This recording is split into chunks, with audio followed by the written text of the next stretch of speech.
time. Talk about Smokin Trees. How did that come about? That was the first you directed the video. Yeah, I directed that video. That was the first music video shot on laptop. Yeah, That was crazy. Yeah. So that was super foreign back then. Like, what's going on here? So what happened was Brandy bought me a computer for my birthday, a laptop, and it was the first laptop that had the actual camera on it. So during this time, we were going to see Snoop all the time, like all the time. Snoop had a studio in Hollywood. We were going there all the time. It was everybody there. J.O. Felony, Percy, Nate Dogg, everybody who was there all the time. Anyways, I said, since we got a song, because we were doing a song, the Smokin Trees was going to be the remix to Girl, You What I Need. You know what I'm saying? So, Right. And yo, Yolanda Lewis is in that video, man. Rest in peace, because she passed away. That's how crazy it is. Wasn't she like a... She was the lead in the video. But she was on BET? She was on BET, the host. Teen Summit. It was BET, that's still, you know. Yeah, Teen Summit, though. Rest in peace to her. But anyways, so we were creating the remix. And so we said we're gonna get Snoop, you know. Shout out to Rodney Jerkins, because Rodney Jerkins produced the beat. We had Rodney, and then we was Slim Thug. During that time, we were doing a Boost campaign. Remember there was Boost Mobile? Boost Mobile with the TKO thing. Yeah, that was hot. Yeah, that was so monumental. Boost was huge back then. So I don't even know what happened with that, bro. Campaign with Boost. That's crazy. And so with that, we were putting together the movement. So I was like, you know what? Since we got everybody on the song, let me just start making the video right now. So when we went to Snoop's, I just cut the video on. We went to Snoop's, went to the studio. I said, yo, Snoop, check this out. He didn't even know what the hell it was. Snoop didn't even know it was. He was looking at the camera like it was foreign, like because he didn't know he was being recorded like that. Yeah, shit, they got to be here because the music on, and shit knocked it out. Nigga made history. And I want to say one thing. Rest in peace to Nate Dogg, because I was supposed to get him in the video. And the only reason why I didn't is because the next day, the first day I went to go see him, he told me to meet him over at the football field over on Crenshaw, because his son was playing football. So I actually got a chance to see. I was sat in the bleachers with Nate Dogg, watching his son. I look at him and his girl and watching his son playing. That's monumental, right in LA with Nate Dogg. Wow. Anyway, so I brought him this watch. I was dealing with these foreign people from overseas, so I brought him a watch. I had Percy got a watch. Warren G, shout out to Warren G. I got him a watch, and I got Snoop Dogg a watch. We all got watches. I got watches, and all the that was close. We all got watches. Big chunky diamonds. If you was down with us, we got watches. So I brought him that, and he was like, "Okay, well, come back, and I'll do my part." I never got a chance because he passed away. Wow. Yeah. Wow. Yeah. Wow. But he was definitely supposed to be in the video. He wanted to be in the video, you know, and I definitely got a chance to meet the man. So don't think that he's just on the song. And I had some time. So who did the first like appearance in the video? Like who got in the video first? Snoop Dogg. Set it off. Snoop Dogg. Snoop Dogg came. He was the first one in the video. After Snoop, I knew everyone was coming. So how did it come about? Like you shooting the video? Was it planned or it was unplanned? It was we were family, so I'm saying every day we would go over there. So it's not about a planning. It's just up there. We're there every day, yeah. And so you just had the I had the laptop. Brandy bought me the laptop. We're balling. I'm having my Gucci backpack everywhere. Yeah, I'm fly. Big ass chain. Whatever I do makes sense. So I'm just trying to paint the picture. Yeah. So y'all just in the room smoking, listening to this, and I say, and you just whip out the laptop. And I say, yeah. I say, look, I show him. Look at my camera. Got a camera on. Look at my. You can record. We can record. Oh, he said, oh, what? Put the music on. Then we shot the video. Oh wow! The girl in the back just start dancing. Yeah, right. Organic. And then who was the next? Like, all right. We called Slim Thug. Ray J called Slim, and he had to get that orchestrated. When Slim, I think the girl we were dealing with too from Boost Mobile. Shout out to her. I forgot her name, but she was talking to Slim too. So we all orchestrated when he was gonna be out here, and then we went over to the condo off Wilshire and shot the video, shot his part. Damn, that was dope. And so it was you, Snoop Dogg, Ray J, Slim Thug, and then Nate Dogg, but he didn't get into the video. Yeah. Oh man. But he loved the record. He did that. That ain't no AI. I'll tell you that. And now we're gonna put the video in the link. But now Rio, we want to talk about you make case law, bro.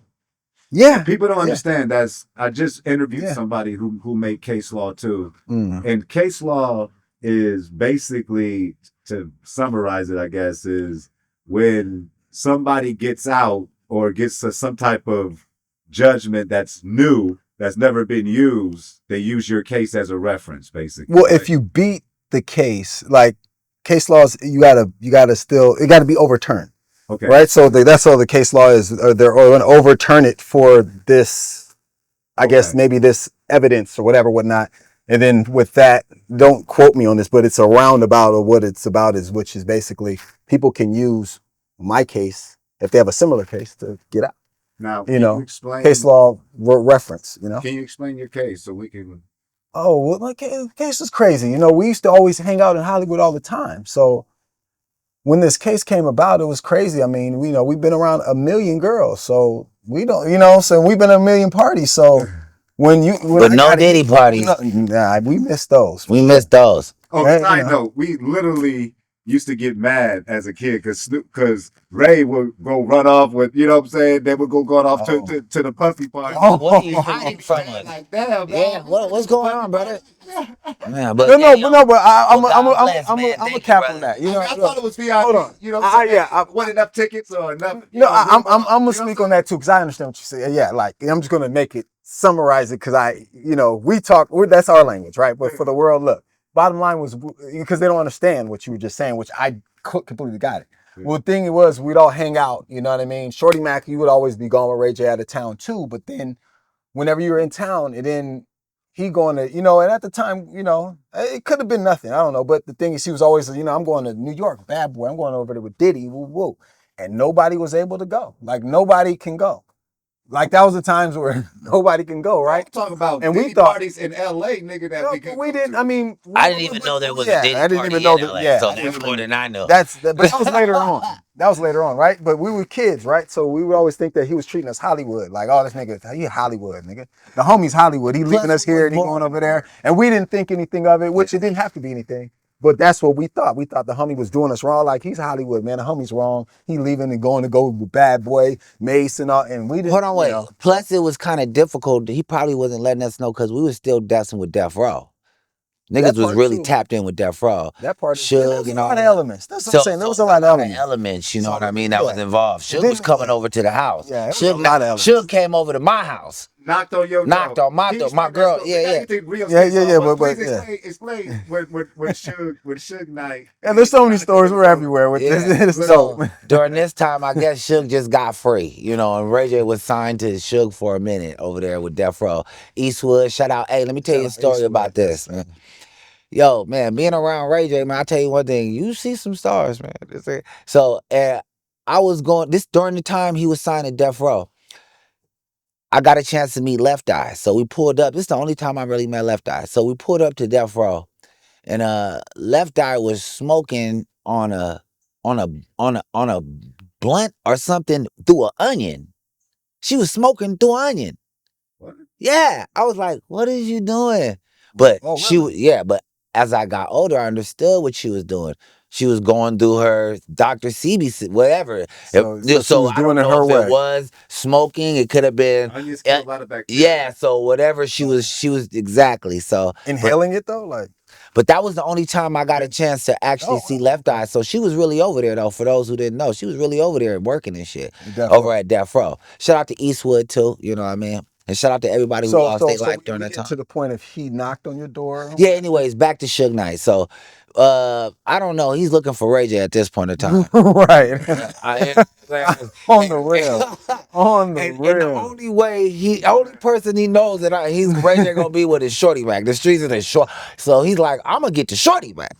So I was talking to this one girl. She lived up the street from Ray J where I was chilling too. So Suge Knight, I'm on tour at this time. Suge Knight knock on the door. She called my phone crying, whining, scared as hell. Talking about Suge Knight's on the door. He's looking for you. I said, why you crying for? I got a gun up there. I just hired a gun. So I'm like, go pick something up if you so scared. I'm like, but hold on, wait. Don't even trip. He's cool. So, but the main thing is he scared the shit out of the girl that I knew at that moment. You know what I mean? So yeah, Looking for you the know, homie. looking for me, but not looking for me, looking for the homie. Looking for the homie. What was? Do you understand what was? Because they obviously. Well, worked it I out. understand, At the you know. time, what was he mad about? Well, at that time, I think it's because, you know, they've known each other before I knew. So they have a different type of relationship. I can't even speak on it. I just know whatever it was, he was irritated as shit. To knock on your You know, that the fuck come at my shit. Like, what the fuck? Like, that's history. I told old girl later on, I said, you should have got an autograph, all that crying, bitch. This nigga's still a legend. Now, Rio, let's go.